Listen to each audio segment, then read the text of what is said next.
talitakom nga sa ato pa inday bangon. Apan gipinahan sila ni Hesus sa pag-ingon nga dili pagsulti kang bisan kinsa mahitungod niini, ug siya miingon, pakana ninyo ang bata. Pakana ninyo ang bata. Mga kaigsuuna, ni ikanapulog-tulo nga Domingo sa ordinaryo nga panahon, tuguti ako sa pagpunting sa akong pamalandong sa kamahinungdanon sa pagkaon. Anong pagkaon man dahil ning topic ni Father? Dili ko maulaw nga moangkon nga naordinahan ko o nag-decide ko nga mosulod sa seminaryo tungod sa pagkaon. Niya napare po go for almost 8 years tungod sa pagkaon. Kaysa among bukid dito sa Malabog, akong classmate di ay si Father Adam, nga taga dinhi sa inyong parokya. Nauna lang siya pag-ordain sa ako, kay bright man kaay siya. Na ako kay bugo-bugoon mo nung naulahi in taon. Padili ko maulo nga moangkon nga naordinahan ko o nagpare ko tungod sa pagkaon kaysa among bukid sa Malabog, every time nga naimisa ang pare. Graduation mass, fiesta mass, even funeral mass, naagi pagkaon. Muna nakaingon ko kanindot, ay ni magpare ka na pagkaon. And indeed, no, nakalahutay sa seminary formation, naordinahan ko atong December 10, 2013, dito sa parokya sa Malabog tungod sa pagkaon. And what sustained me sa akong pagkapari for almost 8 years, karong umaabot nga Disyembre, tungod sa pagkaon. Food is life.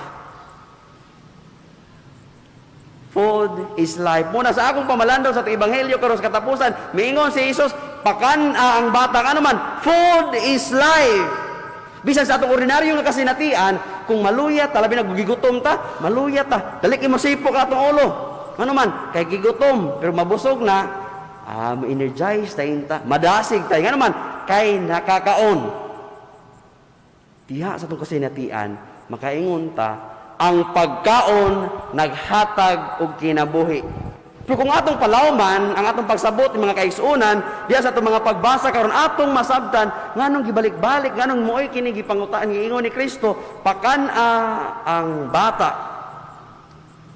Sa unang basahon, nindot kaayo nga atong basahon, nga atong hinumduman, nga biingon sa diha sa kaalam ni Solomon nga ang Dios wala magmugna og kamatayon.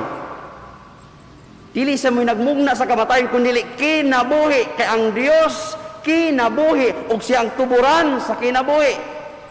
Kung naay kamatayon, dili tungod sa Dios, apan tungod sa dautan, nga mo'y hinungdan niini. Ang Dios mo'y tinubdan sa kinabuhi. Mo bitaw ang atong salmo responsoryo, nagatdaygon ko ikaw o Ginoo, kay imo akong giluwas. Giluwas sa kamatayon aron ako mabuhi. Kaya ang Ginoo, Ginoo sa kinabuhi. Mo bitaw sa San Pablo diha sa ikaduhang pagbasa nato sa iyang sulat ngadto sa taga-Korinto, nagpahinumdum mga kaigsuonan, nanindot kay nga panikingnan nga ang Dios nga dato nagpakakabos miuban kanato aron kita makaambit sa kinabuhi sa usa ka dato. Ang Dios nagpakatao aron kitang mga tao makaambit sa kinaiya sa usa ka Dios.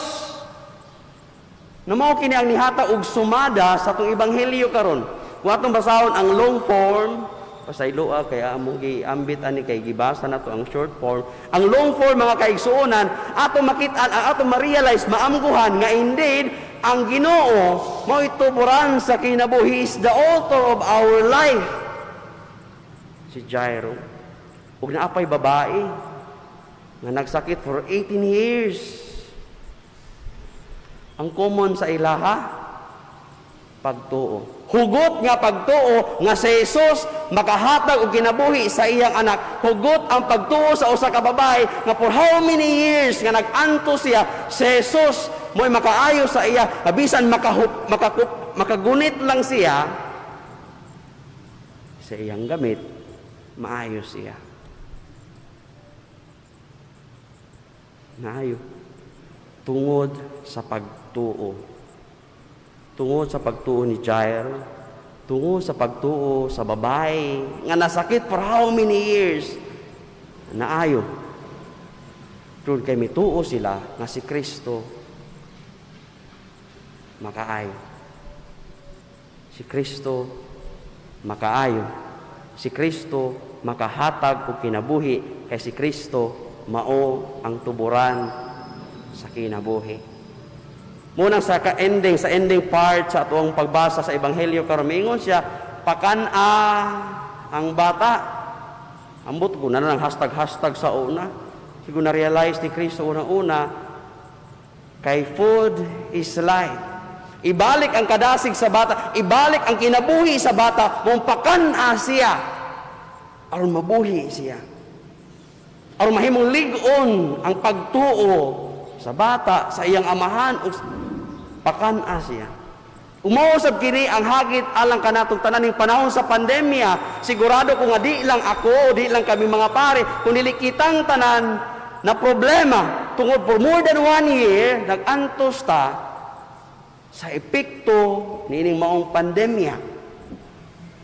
Nag-antos, nahadlok, nabalaka, nahingawa, gani naguol. Kaya siguro pipila sa itong mga minahal sa kinabuhi o mga higala, ni panaw na, namatay o possible na imong COVID-19 positive. Labi na ni sa Davao karon nagtaas ang number of new cases. Na ang kabalaka. Para sa kuha, ang giingon ni Kristo, talitakum, bangon! Day, bangon! Ang giingon niya sa iyong mga tao nga naa dito, pakana ang bata. Bangon! Pakana! Usaon man nato ni pagkaon. Mao ni hinungdan, orason, nganong niya kita karon din.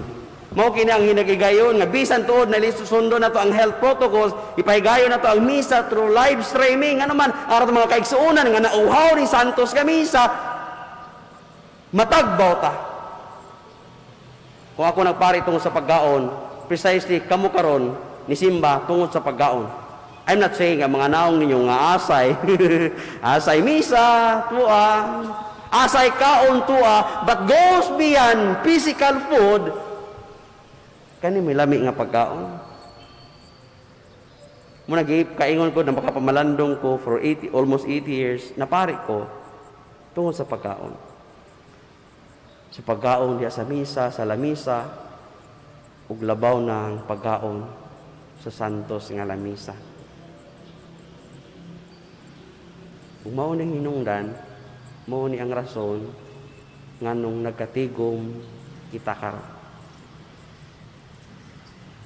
Kaya kung naa ang pagkaon, naa ang kahayag, naa ang kinabuhi. Kung atong tanawon ba ang atong katapad karon nga ni simba, naabay kinabuhi, nawad-an na og kinabuhi. Basin wala ka kaon. Basin kulang og kaon. Una kinahanglan tang kaon. Mga kaigsuunan, niini ka napulog tulo, Domingo, anticipated mass na to karon. Ang giingon ni Kristo sa bata, ang giingon ni Kristo ngadto sa mga tao nga niadto ni higayuna, nagpabilin nga hagit alang sa matag usa. Talitakum, inday bangon. Miingon siya sa mga tao nga niadto ning higayuna, pakana ang bata. Pakana ang atong mga kaigsuonan nagigutom. Di lang sa pagkaon nga lawas nun, kundili sa pagkaon nga langit nun. Isa na ata karon sa pandemya, nasa kahadlok, nasa kabalaka. Apan importante kayo nga mobangon ta, muduol sa iyaha, kay siya magpakaon sa pagkaon dili sa lawas nun, kundili sa pagkaon nga langit nun, nga maoy atong kikinahanglan karon. Manalangin ka nato ang Ginoo.